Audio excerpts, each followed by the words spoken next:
Look at that. We're almost matching. I know, I thought, but purely happenstance. You should go home and change, maybe. Well, you're back. Yeah, well, I've been back. I know, but not to these people. They're probably interested to know what's been going on with you. Well, I'm always, whenever we do videos, I'm always there with you, so. That's true. It's been a while since we did a video. Yeah, it is. I'm okay. Let's leave it at that. Okay. He's okay, folks. But exciting things to talk about here. Yes.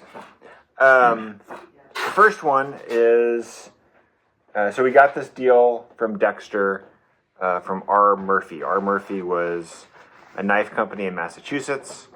I think 1818 they started or something like that. Well, Dexter started in 1818. Oh. R. Murphy started later than that, I think. Yeah. But they're two very old knife companies. Yeah, from the 19th century. Yeah, made very similar knives. Dexter buys R. Murphy, I think for some of the knife patents, and then ends up just wanting to liquidate everything else, so we bought everything else. And there's too many of them, but like they're knives of industry, right? These aren't your typical knives. These are like the rubber knife. You know, every insulator knows exactly what this knife is. Some of them have these little guards on them, some of them don't. But just work knives. Work knives where you're cutting weird industrial stuff. I like this one. This is the mill knife. Osborne made one of these, and I've always kind of wanted to see it. But it's has like a cool way that they did the guard on it, which is just a piece of steel that they folded over. Just a big, thick, nice wood-handled knife. So anyway, we got like a 20-something different types of those. Oyster knives, clam knives. Yacht knives. Yacht knives are almost gone already. Yeah, there's only 3 of them left, I think. You know, and they all kind of come in these cool old boxes, and they look like they're about from the 80s or 90s or so. Or 60s. Yeah. Yes, those are old knives. Those old boxes. The boxes, they do look pretty old. And so then the second part of that deal is we started to buy surplus from Dexter, some Dexter surplus. And we got 3,105 of this weird little thing. Look how weird this thing is. This is what they call a stitch picker. And they even put a little place you can put your thumb. It's essentially a tiny, tiny saw. It has Southbridge, Massachusetts printed on the blade, which is kind of nice. You don't see that anymore. And then look at the box that it comes in. This box is probably from the 1950s or 60s. So weird. What is this thing? Well, like you said, stitch picker. Stitch picker.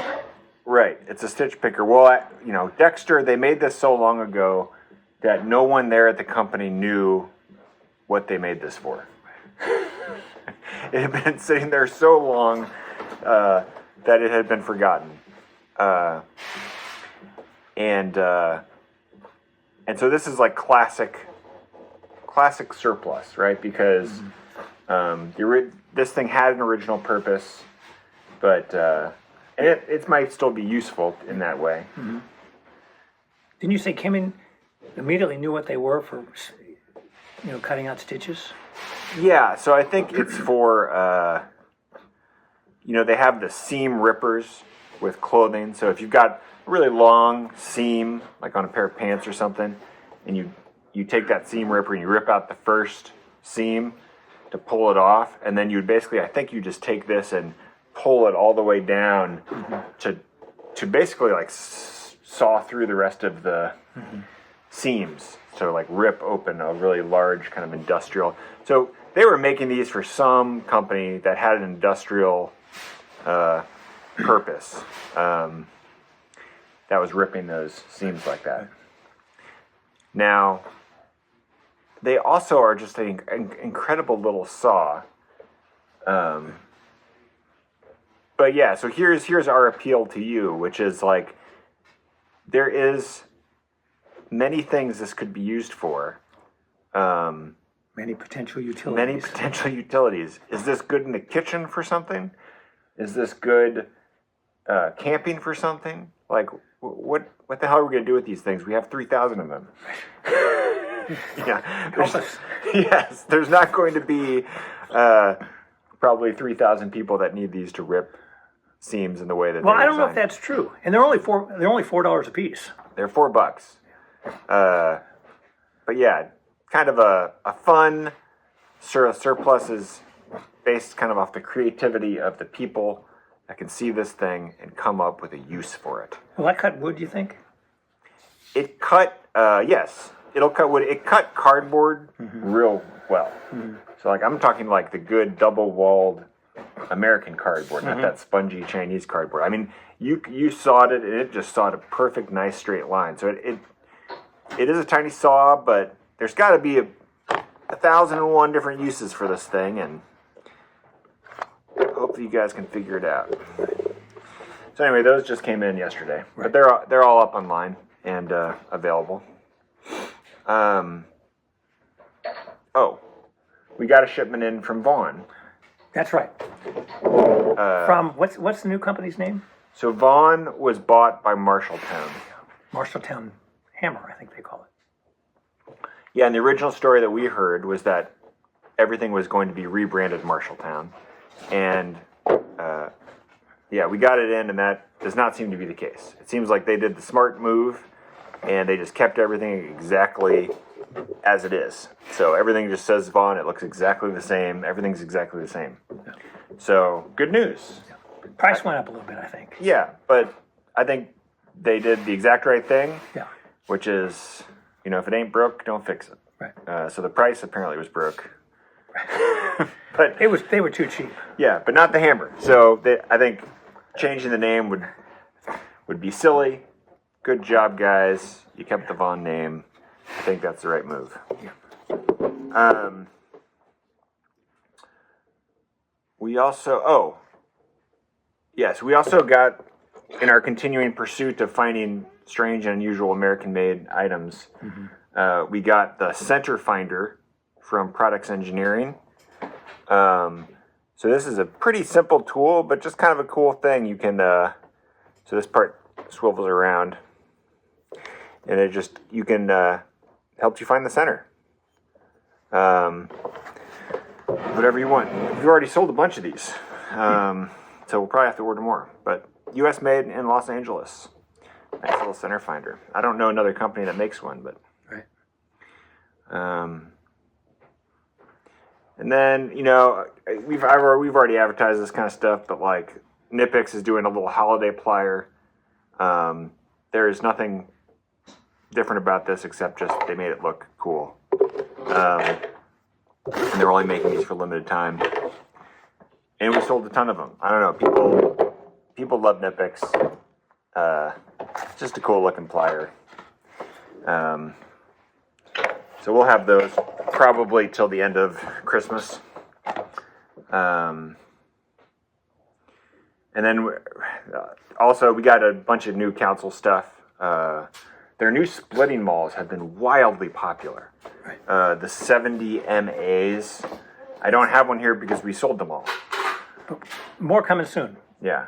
But Rooster is the guy from council who has helped them redesign some of the more popular axes. He designed the Flying Fox, that throwing axe. He designed a bunch of new axes that they have, and he redesigned their splitting maul, which is the 70 MA.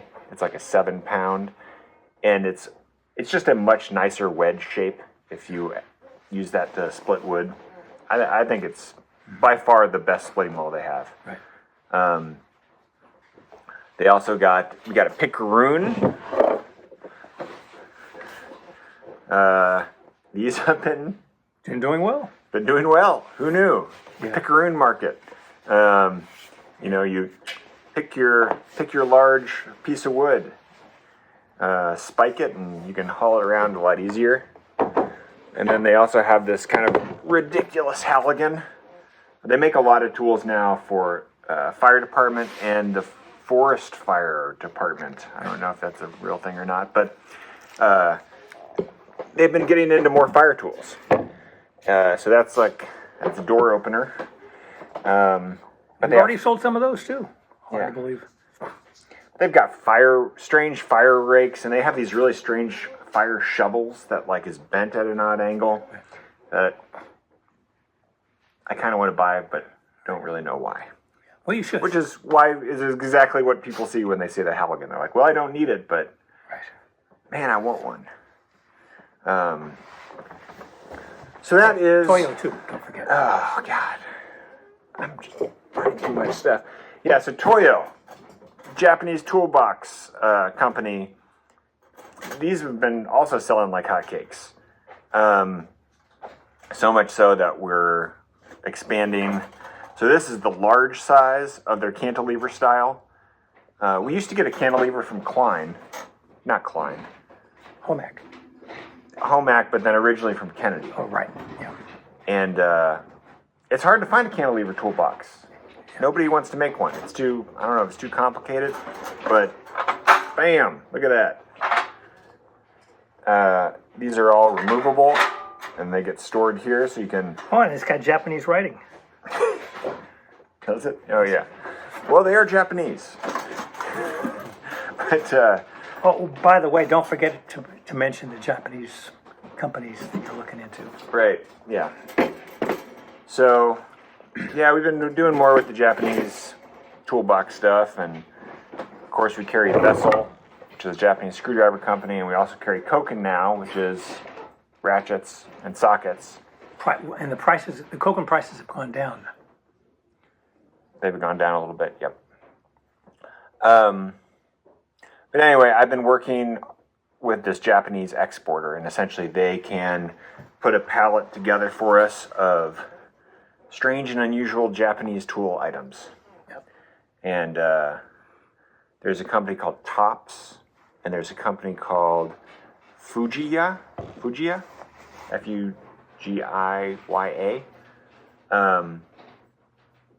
And they got some interesting stuff.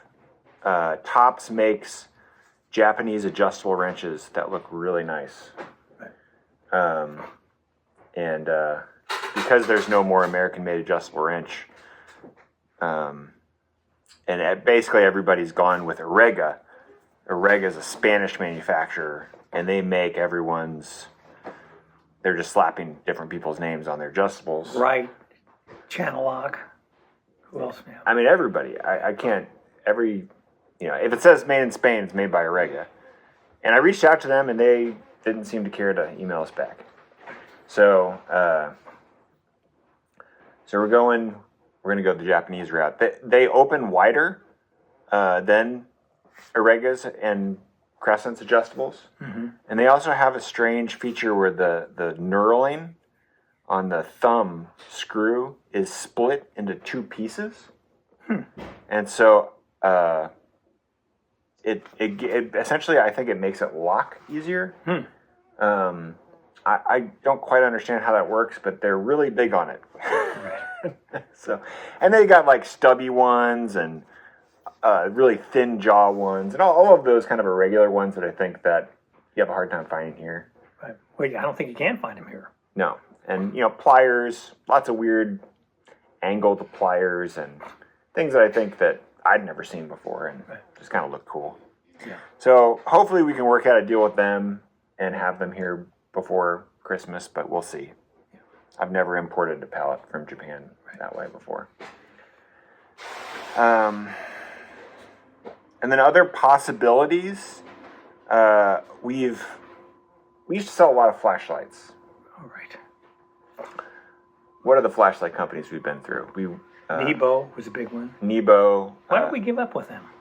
Because they're everywhere. Oh. Because you can walk into any store and apparently they sell Nebo flashlights. Yeah. And now we sold Coast for a while.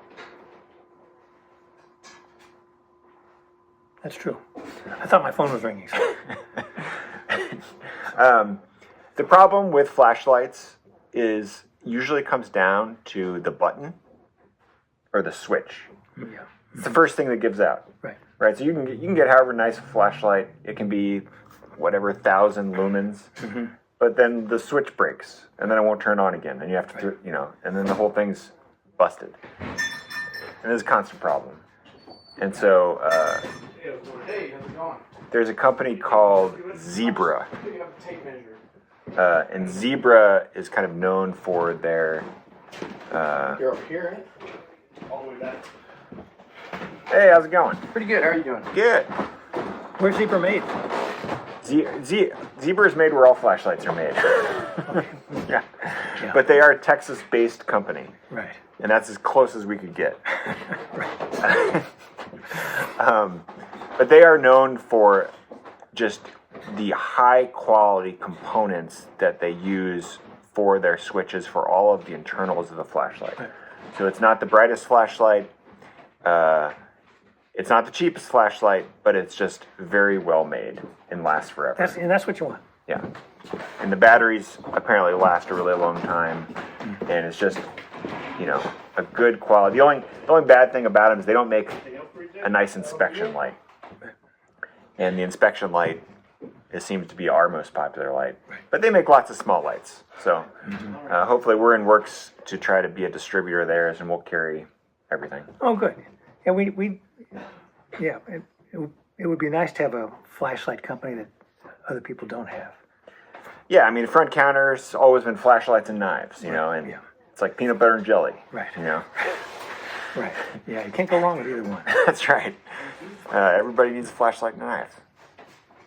So that's Everybody all wants- right. Yeah.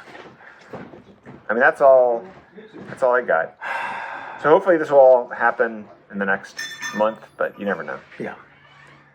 So when did you last contact these Japanese importers? Last week. Oh, okay. Yeah. And so now we're just kind of figuring out shipping, Oh, which is the last hurdle. so have you put a potential order in? I haven't sent in the order yet, Okay. but it'll be at least a pallet of stuff. Okay. Yeah, that's great. Yeah. Yeah, I think I don't that'll know. work. I don't know if they'll put it on a boat or if they'll. I mean, they must have to put it on a boat if it's going to be a pallet. And that'll probably take a while then. Yeah. I think it's about a month, typically, maybe less. Anyway, it would be nice to get it before Christmas, but we'll see. Yeah, well, it's possible. Yeah. But yeah, if you have any bright ideas for the stitch picker, put them in the comments. Right. If it's an incredible idea, maybe you'll get a free stitch picker somehow. But anything else you got? Can't think of anything at the moment. We've got stuff in the works. But it's too early to talk about. Yeah, we got some deals we're working on, but it's way too early. Yeah. But it's big If it works. if it works. It's a big if. Yeah. All right. Okay. Second, let's get on with our day.